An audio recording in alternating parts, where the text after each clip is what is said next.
Hi everyone. In this video, I want to show you the process of me creating a city street scene, as you can see, using Blender. Okay, let's get started. The first thing I do is look for inspiration and references. I did plan to create a city street scene for this project. While browsing Google Maps, I came across this bridge. So there's a pedestrian bridge in the middle of the city, surrounded by shop buildings, store signs, electric poles, etc. And I thought this would be quite nice to be made in 3D. Moving on to Blender, first, I copy and paste the human base mesh provided by Blender on their website as a reference for the size of the objects I'll create. Since I'm only using references from Google Maps here, the dimensions of the models can only be estimated, and having a human model as a reference can be very helpful. For the width of the road lane, I make it 12.6 meters with a length that is sufficient to my needs.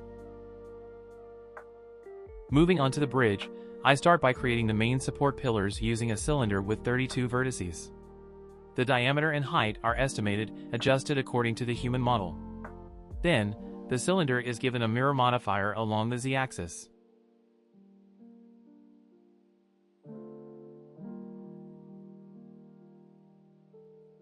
For the support bars at the bottom, I select several faces and delete them, then I fill each face one by one to obtain a shape similar to the one in the reference. I make the nut just by using a circle with 6 vertices. I make it circular using the spin tool, 360 degrees and 8 steps. For the bolts, I keep it simple, I just use a cylinder.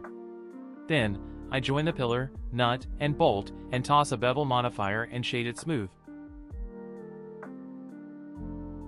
Then, I throw a mirror modifier to the pillar along the y-axis and adjust it accordingly for the spacing in edit mode. After that, I create the water pipe first as a reference for the distance between the steps and the support pillar. I use a cylinder with 16 vertices. For the joints, I create them using the spin tool with an angle of 90 degrees and 5 steps. Then, at the ends, I add ellipse by extruding them along the normal. And that's it for now. Next is the part that I find the trickiest, which is the stairs. For the straight stairs, I create a plane for each step and toss an array modifier in the Y and Z axes, with the merge box checked.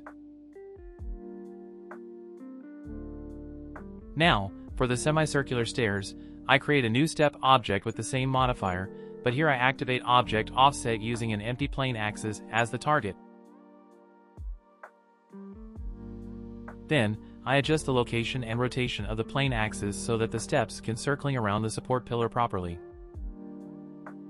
Then, I duplicate the straight steps and adjust them according to the reference. After that, I join all the steps and tidy up the geometry on the curved part of the stairs by manually merging the vertices. And I also add loop cuts in the middle to ensure it has enough geometry so the outer part can curve nicely.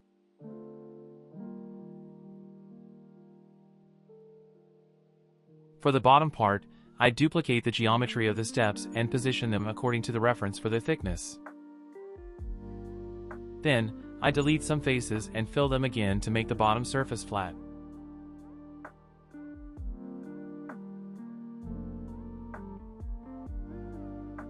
I also manually fill the side faces.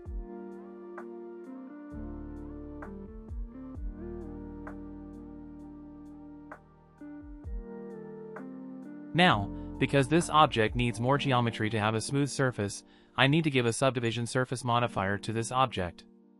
But before that, I have to clean up the topology of the stairs by connecting vertex paths. I do this by selecting some unconnected vertices and then pressing J. This ensures that at least for the faces affected by the smoothing effect of the subdivision surface, they form quads.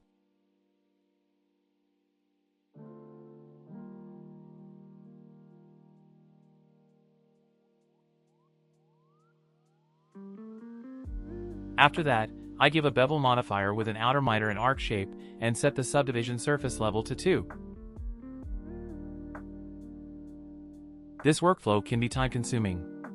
There may still be some pinching effects in certain areas, but I feel it's sufficient for my needs. Continuing with making the railing. Here, I use a cylinder with 12 vertices with an array modifier applied,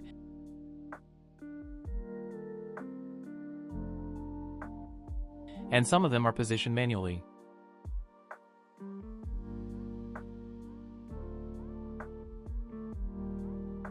For the handrails, I create them using a curve that can be adjusted to match the railing below.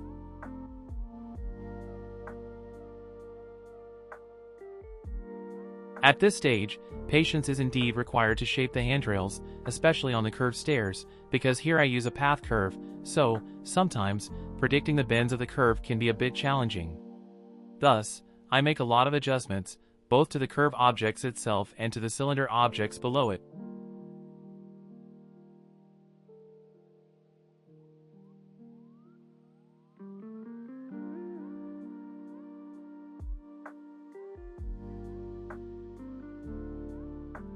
Here, I also try to place the human model on the stairs to check if the height of the handrails is appropriate or not. And then I duplicate the handrails downwards twice, then I scale down the diameter of the curve slightly. After applying the modifiers on the railing object, then I join those separate objects. Here, I also change the origin positions of all objects to the center of the road so they can be mirrored to the other side. For the remaining modeling of the bridge, it's actually simple and basic.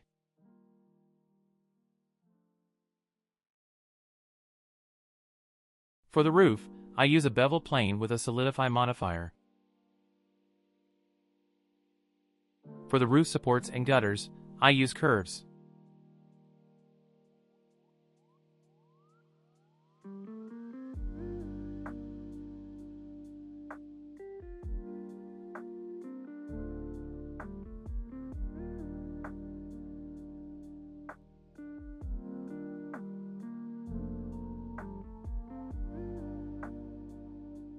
I also work on the unfinished water pipes here.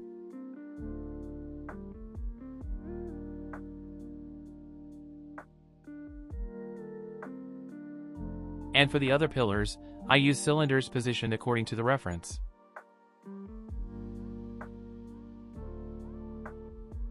At this stage, I mainly use existing objects and then modify them, whether it's scaling, diameter, rotation, or position.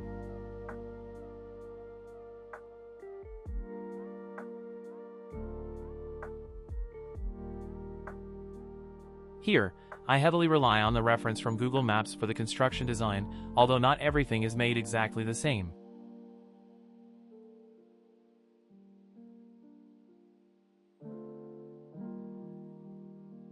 I create the monitor model from a plane adjusted to match the shape and size of the reference.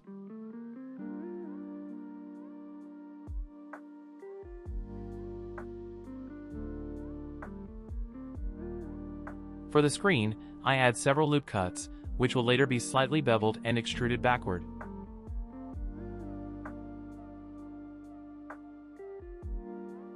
Here, I continue working on the pillars of the bridge. It's a process that might look complicated at first glance, especially with the construction from the reference I'm using, which can be difficult to see comprehensively. However, by tackling them one by one, steadily, I can eventually complete them.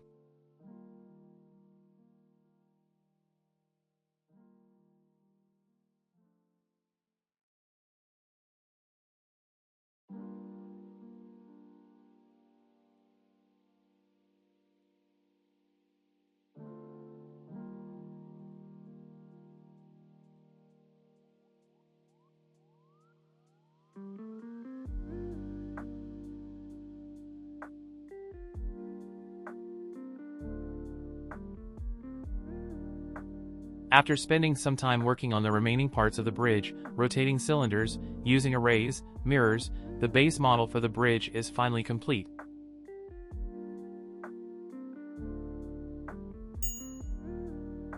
Here, I continue working on the sidewalk. I start with the side road separator made from a cube, with a bevel on its front edge, and give it an array modifier. I give it an array modifier with a fit curve type and a curve modifier below it. After adding the curve object used for the array and curve modifier, I can adjust the shape and positioning of the separator as desired. Then, I apply both the array and curve modifiers so that on the second part, I can change the shape of the separator's edges to be slightly sloping. For the grass and pedestrian walkway, I create them using planes with their incline adjusted at both ends.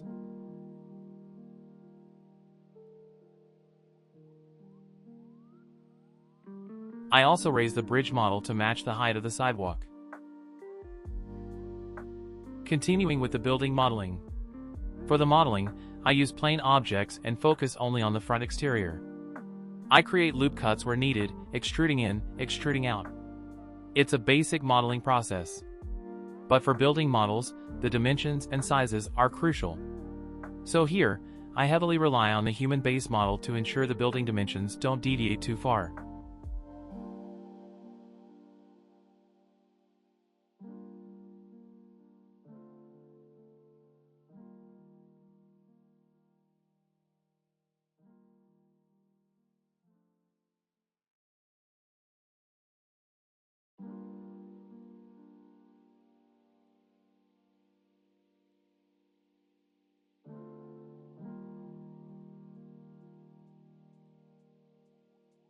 For the doors and windows, I use the built-in add-on in Blender, Archimesh. I adjust their positions and dimensions accordingly.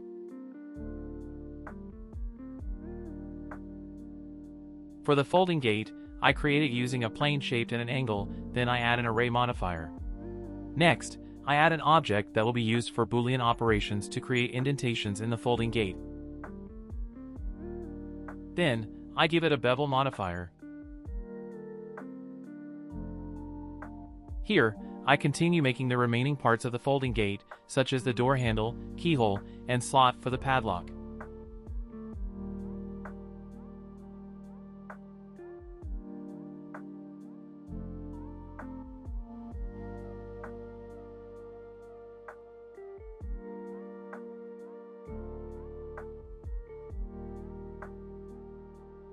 After finishing the base of the first building, I proceed to duplicate that building to create other buildings. Here, I just refer to the reference and make some small modifications to each new building.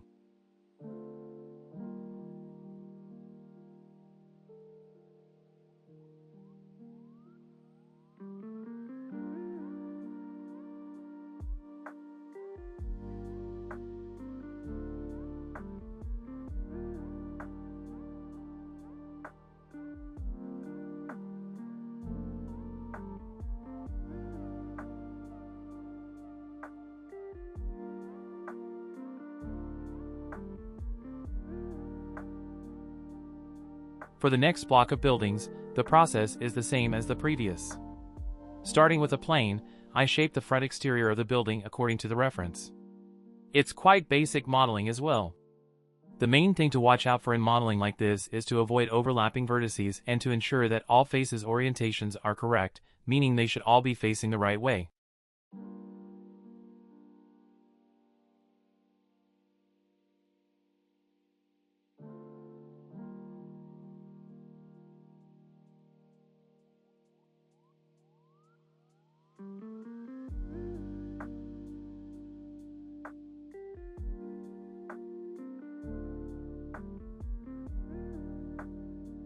The process for modeling the front stairs is not much different from the bridge stairs.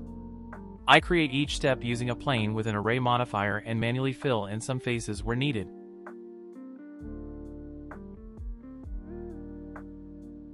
After that, I simply duplicate the buildings and modify them again. Some have fences, some have grills, and some have a box-shaped roof.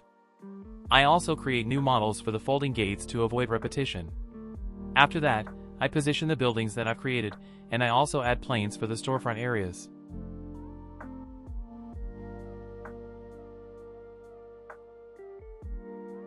Then, I duplicate the sidewalk as well, and for this new sidewalk, I adjust its size to make it longer.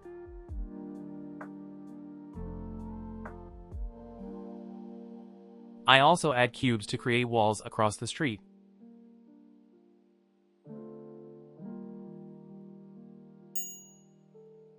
Continuing with creating small props. Making store signs is quite simple.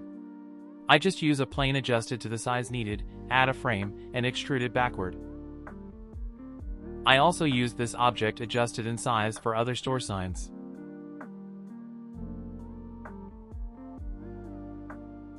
For the AC unit, I don't go into super detailed modeling. It's made from a cube, with the fan hole created using Boolean operations. The metal cover is made using a circle curve, and the bracket is made from a plane with a solidify modifier applied.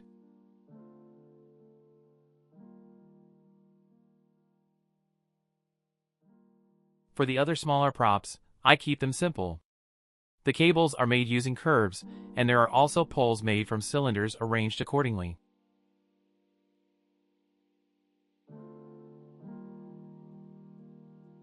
I also create fence walls using cubes and cylinders. For store signs that are in the form of typography, I first design them in Illustrator and export them to SVG format. So when imported into Blender, these 2D designs can become 3D objects in the form of curves.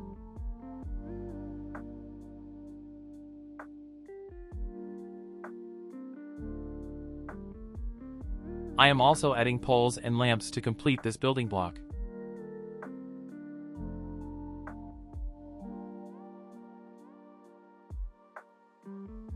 For the opposite side of the buildings, I create them according to the reference. So there's a hotel sign and also a drainage channel.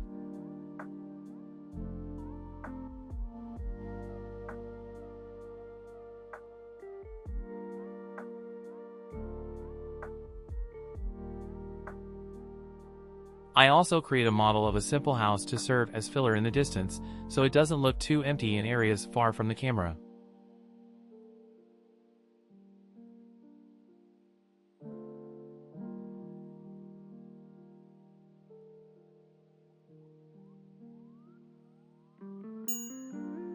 For trees, I use free assets. Some are from Blender Kit,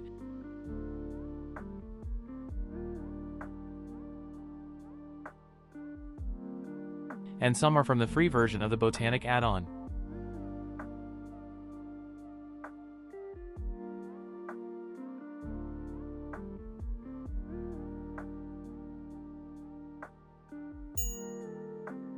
Then, I continue by creating road dividers.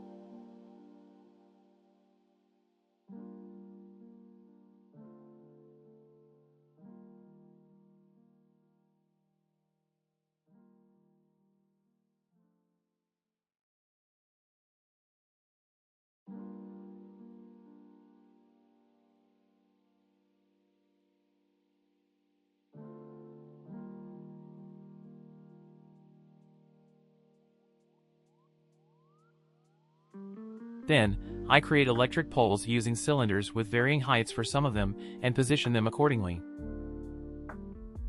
For the cables, I use a free add-on called GeoCables. Here's how. I first create an edge with both vertices positioned at the electric pole. Then, in the add-on panel, with the edge object selected, I click the Object to Cables button. This turns the edge into a cable object with several parameter sliders that can be adjusted in the Modifier tab as geometry nodes. After adjusting these sliders, I duplicate the cables and position them on the other electric poles. And in the GeoCables add-on, I also have access to several connector objects, which I then use as connectors for the cables on the electric poles. Although in real life, the shape of electric poles is not like this. But it's okay, because it would be too time-consuming if I had to make electric pole models that exactly match the reference. Next, I decided to download a building model available in Blender Kit to position it in the distance, so it doesn't look too empty either. And after hours of work, finally, all the base models are finished. For rendering, I use cycles. And for the world setting, I use a sky texture. I want the background time to be very early in the morning. This way, it matches the surroundings where the shop buildings are closed. because it would be strange if I set the time to daytime but none of the shops are open. And here, I adjust the sliders to make the lighting match what I want. Moving on to materials, starting with the bridge. First, I focus on objects that will have metal textures applied. Firstly, I apply the mirror and array modifiers. For UV unwrapping, I initially tried using Smart UV Project, but because the results were not satisfactory, I decided to manually unwrap each one. It's a bit tedious to have to go back to these many objects, and a lesson for the future might be that when modeling something complex, maybe it's better to simultaneously unwrap the UVs.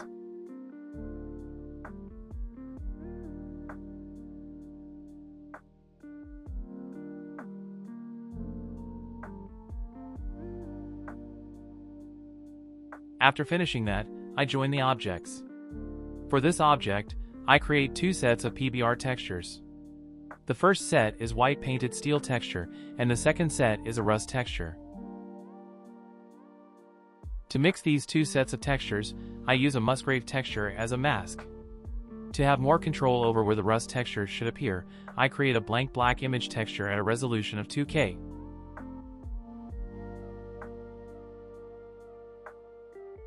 Then, I mix this image texture and the Musgrave texture using the color burn blending mode. So when I texture paint, the fall off of the brush will use the texture from the Musgrave texture.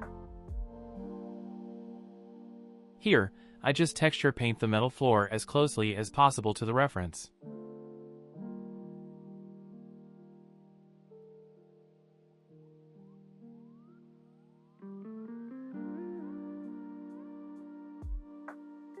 For the stairs object, I use a simple procedural material. I mix noise and Musgrave textures for the base color, and for the normal, I use a bump node from the noise texture.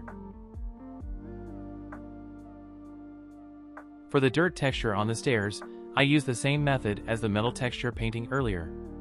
But here, I use noise texture instead of Musgrave for the fall off of the brush. After a while of texture painting the stairs, I proceed to create materials for the other objects. For the roof, I use an image texture of fiber. For the pipes, I use an image texture of plastic. For the monitor, I simply use a black base color with a wave texture for bump mapping in the normal. And for the monitor frame, I use a plastic image texture combined with dirt using a mix of ambient occlusion and noise textures as a mask for its base color. Moving on to the asphalt material, here I unwrap the road object and apply a PBR asphalt texture from AmbientCG.com. Then, I adjust the UV mapped scale so that the texture can be projected accurately. For the road dividers, I apply the mirror modifier and use Smart UV Project for unwrapping. I also use a plain PBR asphalt texture from AmbientCG.com and simply select which parts should be white and which parts should be black. For the objects around it, the process is the same. I unwrap them and apply the appropriate image texture. For the grass, I also use the displacement map. I change the displacement setting to displacement and bump, switch the feature set of the render engine to experimental, and add a subdivision surface modifier with adaptive subdivision enabled. Then, I adjust the scale of the displacement. Although it may not be very visible in the final render, I just want to add those small details. Continuing to the ground material, here I use an image texture from Polyhaven. For the ground attached to the asphalt, I want to mix two textures. First, I create the mask using a gradient texture connected to a color ramp, then mix it with a noise texture using the color burn blending mode. So in the black part, it's for the asphalt texture, and in the white part, it's for the plaster texture. I combine these two sets of textures using a mix shader and connect the black and white mask to the factor input, then adjust the mask slightly. For the ground next to it, I use the same PBR plaster set as before, but here I add a displacement map as well. For the base color, I mix it with a darker color using ambient occlusion as the factor.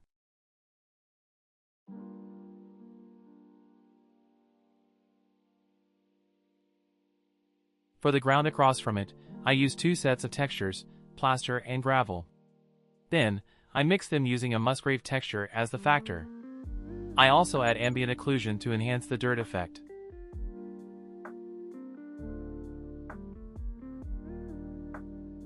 Continuing to the building materials. Here, I create a procedural material setup based on a tutorial by Ryan King Art, a Blender YouTuber who creates many tutorials on procedural materials. In this building, I also create several colors by selecting faces in edit mode and assigning them to new material slots.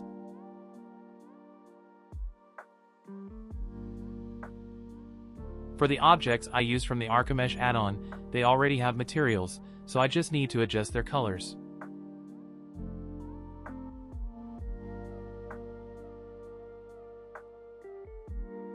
After finishing, I copy the building material to the other buildings.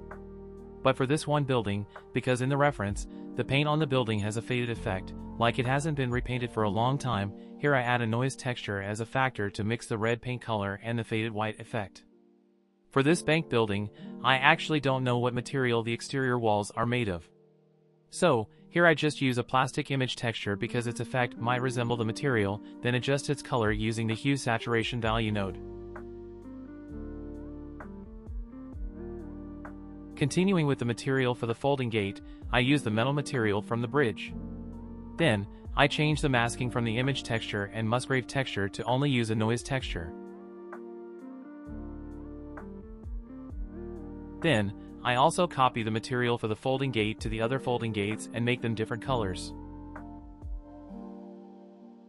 For other objects, I keep the material simple. If the material is plastic, I use plastic PBR. If it's metal, I use metal PBR. For tiles, I use tiles PBR, and so on. Here, I also use materials from other objects that have already been created if the material is the same. For the materials of the store signs, first, I unwrap the store sign objects using the Project from View method. After positioning the UV map in the center, I export the UV layout.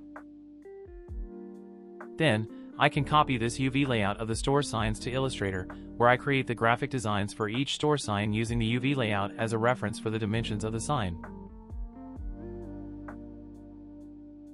Then, after finishing the graphic designs, I import them as image textures and mix them with the base color of the store signs using the multiplied blending mode. Continuing to the road dividers, here I use existing plastic material and adjust its color. I also add masking from noise and ambient occlusion for the dirt effect in its base color.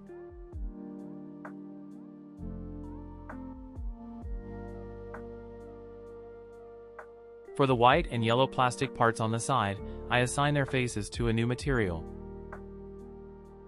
Here, I also create decals imported as planes, which are then attached to the road divider objects. After that, I add a cube covering all the objects I've made and apply a principled volume material with the following settings. This adds atmospheric effects to the final render, making it feel more alive. And finally, after rendering, I further edit the render in Photoshop using the Camera Raw filter with the following settings. And with that, this 3D environment is complete. There's still a lot that can be improved and fixed. Whether it's the models, materials, or the world settings. Because basically, I'm still learning and I just want to share with you guys how the process goes. Thank you to those of you who have watched until the end, I hope it can be useful. And see you again in the next video.